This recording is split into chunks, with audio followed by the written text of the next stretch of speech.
Trump দ্বিতীয় মেয়াদে ক্ষমতায় আসলে অত্যন্ত অল্প দিন মাত্র জানুয়ারিতে। তো ইসরায়েলের ব্যাপারে সে কেন এতটা মানে কি বলবো উদার, ইসরায়েলের প্রতি এতটা কেন উদার যে একেবারে ইসরায়েলের যে অবস্থানটা ছিল যে ওই গাজাটা ফাঁকা করে ফেলতে হবে একেবারে পুরোপুরি, এবং সেই দিকেই তো ইসরায়েল যাচ্ছে, তো সেটাকে ট্রাম্প কেন এতটা উদারতা দেখাচ্ছে?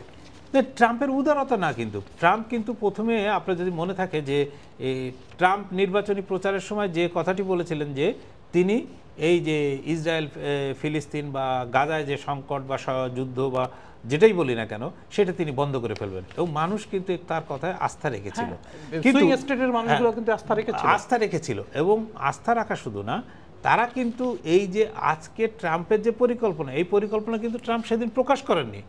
সেদিন যদি তিনি প্রকাশ করতেন যে তার আসল প্ল্যান হচ্ছে যে ওইখানকার যুদ্ধ থামিয়ে সেখান থেকে পুরো ফিলিস্তিনিদের ওখান থেকে উৎখাত করে সেইখানে ভবিষ্যতে উনি বা ওনার জামাতা প্রমোদ কেন্দ্র বানাবেন, না আপনার এই ইসরায়েলিরা সেখানে নিজেদের মতো করে গাজাকে মানে অধিগ্রহণ করবে, সেই বিষয়ে কিন্তু উনি কোনো পরিষ্কার করে কিছু বলেন। এর জন্য কিন্তু একটা ছোট তথ্য যে মিশিগানে যখন আমরা ওই সময় ইউএসএতে গিয়েছিলাম তখন কিন্তু মিশিগানের মুসলিমরা সিদ্ধান্তই নিয়ে ফেলেছিলেন যে তারা ট্রাম্পকেই ভোট দিবেন। মিশিগান আপনি জানেন যে মধ্যপ্রাচ্যের প্রায় 2 থেকে 2.5 লক্ষ ভোটার ওখানে থাকেন, এবং বিভিন্ন যে অনুষ্ঠানগুলো ছিল সুইং স্টেট হিসেবে মিশিগান কিন্তু খুবই গুরুত্বপূর্ণ, অনেক ওদের ভোটটাও খুব গুরুত্বপূর্ণ। তো ওই ভোটটাই কিন্তু তারা নিলেন যে জো বাইডেন সরকার যেহেতু এই যুদ্ধটা চালিয়ে যাচ্ছেন এবং খুবই তারা ক্ষুব্ধ ছিলেন, এবং তারা চিন্তা করলেন যে একযোগে কিন্তু ট্রাম্পকে তারা ভোট দিবেন, এবং মিশিগানের সুইং স্টেটে কিন্তু সেই জায়গায় তারা জিতে গেছেন, ট্রাম্প সেইভাবেই জিতে গেছেন।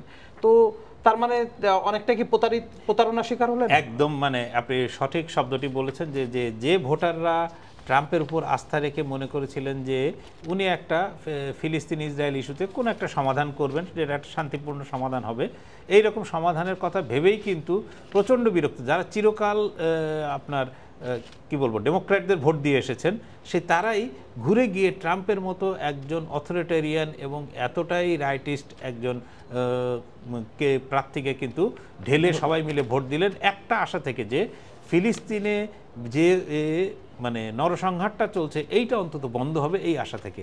আর এখন তারা দেখছেন ঠিক উল্টো চিত্র। এই উল্টো চিত্রের কারণে কিন্তু তারা নিজেদেরকে অবশ্যই প্রতারিত ভাববেন বা ভাবতে পারেন, এটাই যেন আমরাও তো সবাই ভেবেছি যে জো বাইডেন যতটা নগ্নভাবে ইসরায়েলকে সাপোর্ট দিয়ে গেছেন, শুধু মানে মৌখিকভাবে না, অর্থ দিয়ে অস্ত্র দিয়ে সব রকমের সাহায্য করেছেন, সেই সাহায্য হয়তো ট্রাম্প একটু লাগাম টেনে ধরবেন যে অন্তত ইসরায়েল যেন এইখানে অন্তত থামে। কিন্তু আমরা দেখছি যে ট্রাম্প আরো একগুণ মানে এগিয়ে এবং তিনি তার পরিকল্পনা করলেন যে ওই জায়গাটা ফাঁকা করতে। হ্যাঁ, ওই জায়গাটা তার মূলত ইসরায়েল এবং আমেরিকা এখন একটা পয়েন্টে এক জায়গায় যে বান্ডেল থাকলে প্রতি সেনমানিতে টাকা বাঁচবে। বিকাশ সেনমানি বান্ডেল কিনে জিতুন প্রতি লেনদেনে। গাজাটাকে ফিলিস্তিনি মুক্ত করতে হবে, যে এই মুক্ত করলে তারাই একমাত্র সেখানে অধিগ্রহণ করতে পারবে। তার মানে যেটা প্রমিস ল্যান্ড, যে কথিত একটা প্রমিস ল্যান্ড বলে একটা শব্দ আছে, যে ইসরায়েলিরা মনে করেন যে এই যেটা সৌদি অংশ, তুরস্কের কিছু অংশ, জর্ডান, মিশরের কিছু অংশ তো আগেই তারা নিয়ে নিয়েছেন, ইরান পর্যন্ত যে বিস্তৃত ভূমি যেটি আসলে ইসরায়েলিদের তারা মনে করেন এটা তাদেরই ভূমি, তো সেই পথে কি এগোচ্ছে?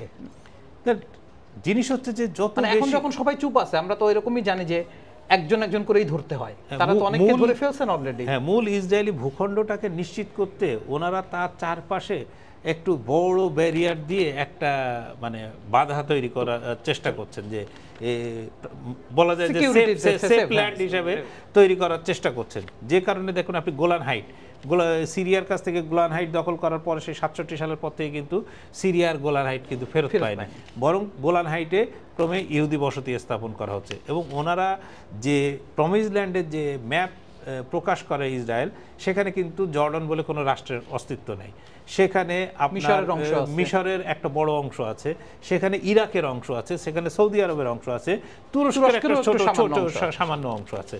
ফলে এই অংশটা নিয়ে এটা হতে পারে কল্পিত, কিন্তু এই যে কল্পিত জিনিস নিয়ে আপনি এগিয়ে যাচ্ছেন, তখন কিন্তু ওই যে এক্সিস্টিং যে দেশগুলো আছে তাদের মধ্যে কিন্তু এক ধরনের ভীতি কাজ করবে।